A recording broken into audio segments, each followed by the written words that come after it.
안녕하십니까. 11년 경찰 경력의 수사팀장 출신 신광호 변호사입니다. 자, 오늘은 돌아온 댓글 읽기. 많이 달렸나요, 댓글이? 댓글이 많이 달리고 있고 뜨거운 댓글도 많고요. 근데 저희가 이제 대체로 검찰 관련한 내용이나 경찰 그런 컨텐츠를 많이 하니까 이제 안 봐도 뭔가 경찰대를 또 폐지해야 된다는 분이 분명히 계실 건데 제가 한번 읽어볼게요. 경찰이 수준이 높았으면 변호사님 같은 분들이 조직을 안 떠났겠죠. 경찰대 졸업생 같은 우수 인력들도 다 로스쿨로 가는데 조직의 미래가 어둡기만 하다. 검찰과 대등한 지위가 되려면 할아버지 될 때쯤 가능할 것 같다. 첫 번째로 경찰은 수준이 굉장히 높습니다. 높고 물론 이제 부족한 점도 있죠. 근데 이제 제가 조직을 떠난 거랑은 상관이 없고요. 제가 수준이 낮았기 때문에 떠난 것도 아니라서 그거는 오해일 수 있고, 경찰대 졸업생 같은 우수 인력이 로스쿨로 가는 게 참 안타깝죠. 요즘은 좀 더 심한 것 같아요. 후배들을 보면 그런 이유가 있어요. 물론 개인의 어떤 선택도 있겠지만 경찰대 후배들이 졸업하고 나서 경감을 달기가 굉장히 어려워졌어요. 그게 이제 서해 다 경위들이 근속하고 이러고 경감을 달아도 팀장을 할 수 없는, 소위 예를 들면 한 20년 저보다 선배들은 나오면 파출소장을 했는데 이제 바뀌잖아요. 그래서 경감을 달기도 어려운 상황에서 재능은 있으니까 로스쿨 쪽으로 조금 쏠리는 과정은 조직 차원에서도 한번 문제를 고민해 봐야 된다고 봐요. 이게 참 안타까운 게 경찰대생이 로스쿨로 가면 기사가 뭐라 나냐면 국민 혈세로 해놓고 간다 이렇게 하는데 우리 다 환수하는데, 근데 육사생도들이 중간에 나가면 이거 뭐 대우가 안 좋다, 장교에 대한 대우를 개선해야 된다 이렇게 생각하거든요. 그래서 바라보는 관점의 차이인데 특히 요즘 후배들은 더더욱 로스쿨이 아니면 대안이 없을 정도로 조금 안타까운 현실인 것 같고요. 그 다음에는 믿음, 소망, 사랑이라는 아주 좋은 닉네임을 쓰시고 저한테 경찰 생활을 얼마나 개판으로 했을지 뻔해 보인다. 이래서 경찰대를 폐지해야 된다. 이게 지금 그 제 동기 행정고시 친구, 그 친구한테 하는 말 같아서 제가 대답을 따로 안 하겠습니다. 전 아닌 것 같은데. 근데 이제 소재찬 동기나 저나 개판으로 했을지 뻔해 보인다는 거는 이제 세임의 어떤 주관적인 기호고요. 저 반박할 수가 없죠. 근거가 없으니까. 경찰대 폐지해야 된다는 말은 저는 동의합니다. 경찰대생을 뽑아놓고 이렇게 관리하지 못할 것 같으면 없는 게 낫다는 거죠. 뭔가 활용을 해야 되는데 조직 차원에서 뽑아놓고 욕하면 그냥 없애버리는 게 낫다 보여요. 모든 조직은 급수를 달리해서 루트를 달리해서 뽑는 게 있어요. 실제로 기회는 모두에게 있고. 근데 그걸 활용 못할 것 같으면 저는 폐지에 찬성입니다. 그 다음에 누가 직급도 낮은 걸 정관이라고 하지, 정관쯤 되려면 최하 부장검사나 경찰서장을 했어야지 장난치나. 맞습니다. 저는 전관이 아닙니다. 이게 아마 그때 박성호 변호사랑 술 먹을 때 나왔던 댓글 같은데 저도 봤거든요. 이거 저희가 막 대단한 전관이라는 게 아니고, 그때 말씀드린 취지는 제가 경찰서 팀장으로 수사를 하고 있을 때 경찰서장이나 누가 저한테 어떤 압박을 할 수 있냐면 본인도 목숨 걸고 하셔야 돼요. 검사는 조금 다를 수 있는데 경찰은 그래요. 왜냐면 그런 문제 때문에 검사가 이미 너무 많이 수사를 했기 때문에 몸을 엄청 사립니다. 그래서 경찰서장님이 저한테 이걸 방향을 바꾸라, 결론을 바꾸라 라고 함부로 얘기하려면 거의 진짜 목숨 걸고 해야 되는 사건이 되는 거죠. 그분에게, 제가 아니라. 그래서 실제로 그렇게 쉽지가 않아요. 공무원들을 움직인다는 게. 저도 그래서 무리한 부담스러운 부탁을 안 하게 되는 거죠. 제가 엄청 친한 수사관이 있죠, 실제로. 그분에게 되는 걸 안 된다라고 해달라고 얘기할 수 없어요, 제가. 그렇죠. 그러면 그분은 저로 인해서 부담을 느끼게 되거든. 그럼 관계가 안 좋아지. 그래서 저는 직급이 낮기 때문에 정관은 아니고, 정관이라는 그걸 홍보하고 있는 이 내부의 법조 문화가 윤리적으로도 잘못됐고 실제로도 효용이 없을 수 있다, 뭐 그런 취지였습니다. 다만 이제 그런 건 있을 수 있죠. 저를 찾아오신 분들에게 제가 충족시켜 드릴 수 있는 건 이 수사가 어떻게 진행될지 메커니즘을 알고 그 부서, 그 팀원 이런 성향을 제가 잘 알 수 있기 때문에, 예를 들면 좀 대충대충 하시는 분이면 좀 더 섬세하게 의견을 넣고, 좀 무리해서 하시는 분이면 가서 조금 이런 건 잘못됐다라는 걸 빨리 접촉하고 설득하는 거, 뭐 사람 간의 일이니까 그 정도에서 역할을 할 수 있는 거지. 실제로 제가 얼마 전에 구치소에서 항소심 판사랑 친하다는 이유로, 항소심인데 몇 천만 원에 이제 선임을 하고 나서 후회를 하고 계신 분이 제 의뢰인이랑 같은 방이라 저한테 물어본 적이 있어요. 근데 이제 뭐 친하다는 걸 어떻게 증명할 거야? 뭐 엊그제 밥 먹으면 친한 건가?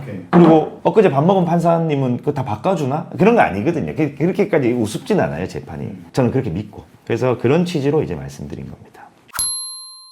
그 다음에 경대 공부 잘하면 뭐해? 현직에서는 자기들 승진하려고 수당 줄이려고 말도 안 되는 정책 남발하는 패급 집단인데, 일단은 경대가 공부 잘한다고 인정해줘서 감사합니다. 요즘 이것도 인정 못 받고. 나 이게 백날 얘기해도 이거 사람들이 자꾸 하여튼 감사합니다. 근데 수당을 줄이면 승진을 하나요? 뭐 인간관계는 잘 모르겠는데 아마 이제 본청에서 현실에 안 맞는 정책을 낸다라는 이제 취지로 말씀하신 것 같은데 저도 현실에 있으면서 그런 경험을 한 적이 있고요. 근데 저는 정책부서를 가본 적이 없습니다. 그래서 제 탓은 아닌데 그런 정책부서에 주로 또 경대생이 많이 가 있기도 하거든요. 근데 실무 현장에만 있으면 잘 모르는 게 정책부서에서도 진짜 하는 게 많습니다. 옛날에 그 미생에서 한석율이랑 장그래랑 싸우잖아요. 네. 그래서 슬리퍼도 현장이다. 진짜 감동받았거든요. 저는 정책부서나 내금부서를 안 해봤지만 그분들이 전체를 움직이고 공무원 월급은 누가 줄 겁니까? 이 통계는 어떻게 하고 부처는 어떻게 설득하고 예산은 어떻게 받아오고 정책부서에 대한 리스펙은 좀 필요하지 않나. 근데 뭐 잘못된 정책을 내면 그건 비판해야죠. 다음은 보시 형사상담 어디로 하나요? 전화번호로 문자 주시면 됩니다.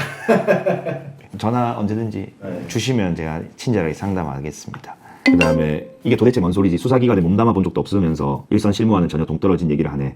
직심 청구를 왜 안 함? 할 건 합니다. 월마다 경범죄심의위원회 변호사분 자문받아서 담당 가장 크트리 검토 일괄 청구하고요. 직심을 모르는 게 말이 되나요? 경범죄심의위원회 변호사분 아니신가요? 아 맞아요. 그게 접니다.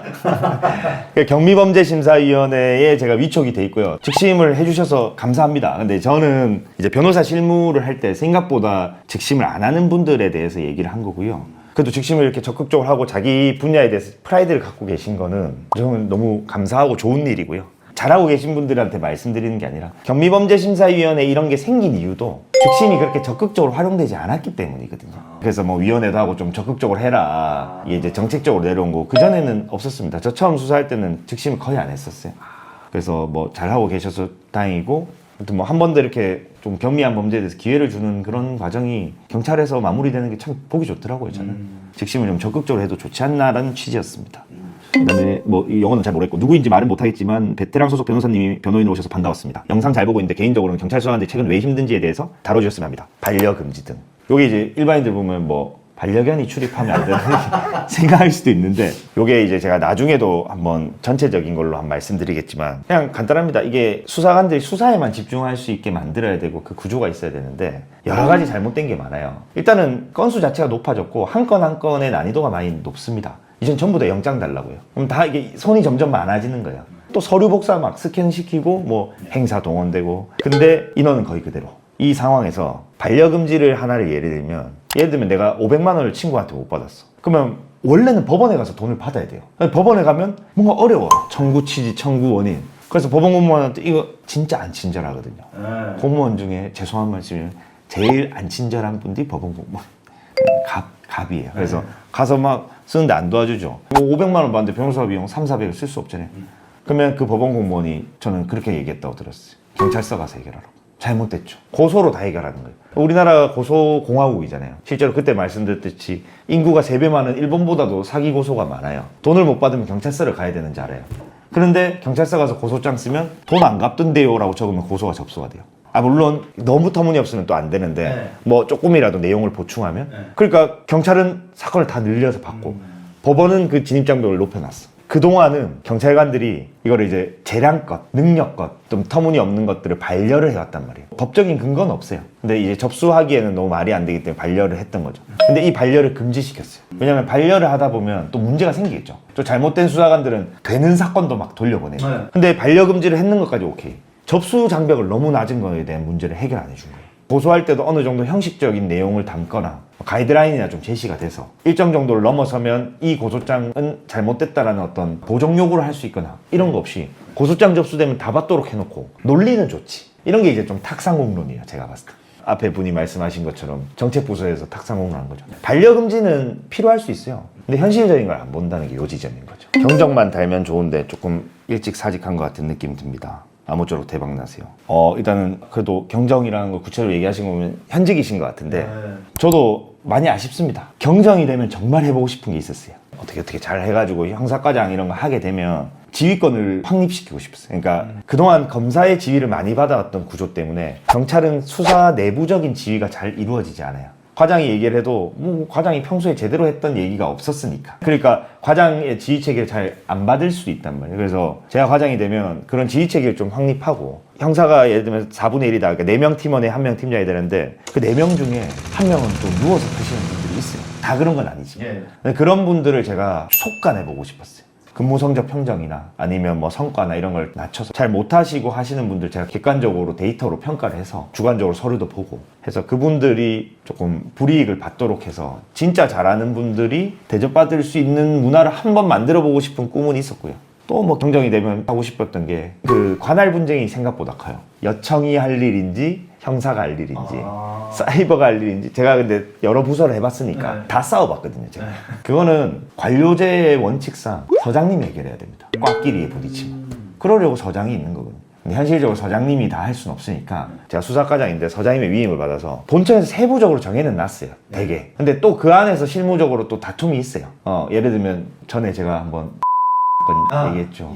그것도 저희가 여청인데 살인 미수면 형사 거고 특수상해면 우리 거예요. 그거는 이 사람이 처음부터 살인할 고의가 있었는지 없는지에 따라 갈리는 거예요. 수사 초기에 그걸 어떻게 합니까? 그러면 제가 수사과장이면 형사가 하는 게 맞아요. 살인 미수를 염두에 두고 수사해야 되니까. 그런 것처럼 누군가가 주관적으로 판단을 최종적으로 해줘야 돼요. 그거를 경정인 제가 하면서 안 싸우고 정리만 잘 돼도 수사관이 많이 편해질 것 같아요. 그러니까 뭐 정리하자면 경정이 돼서 원래 하고 싶었던 꿈도 많고 했는데 다른 이유로 나오게 됐고, 뭐 이렇게 응원해 주셔서 감사합니다. 예, 일단은 제가 뭐 댓글 읽기라고 했지만 사실 하고 보니까 거의 경찰과 관련된 내용밖에 없는데, 뭐 사실 제가 아는 것도 그런 쪽밖에 없습니다. 앞으로도 이렇게 많이 의견을 주시면 또 참작하고, 저도 반성할 거 있으면 반성을 해서 많이 반영한 다음에 또 소통을 하려고 최대한 노력을 할 거고요. 다만 이제 제 영상을 그래도 경찰분들이 많이 봐주시는 것 같은데, 저는 밖에서도 그렇고 원래 안에 있을 때도 그랬지만 밖에서 바라볼 때 경찰이 비판을 받아야 되는 부분들은 진짜 강하게 할 수밖에 없어요. 저는 그게 발전하는 길이라고 봐요. 그런 댓글도 제가 봤었거든요. 경찰 출신이 애휴 이러는데 저 누구보다 경찰을 사랑해갖고 진짜 고민도 많이 했었거든요. 근데 막연하게 경찰 출신이 경찰 편을 드는 게 올바르다고 생각하지 않아요. 바뀌어야 됩니다. 바뀌어야 되고, 그 바뀌어가는 과정에서 조금씩 비판적인 의견을 수용할 수 있어야 돼요. 그렇게 해야 저는 좋아질 거라고 보고, 경찰 내부에서 열심히 잘하는 뜻 있는 사람, 그런 분들은 원래 비판 수용 잘해요. 그래서 그런 분들이 더 잘 평가받고 더 해서 좀 우수한 조직으로 거듭날 수 있도록 미약 하나만 한번 컨텐츠를 만들어 보도록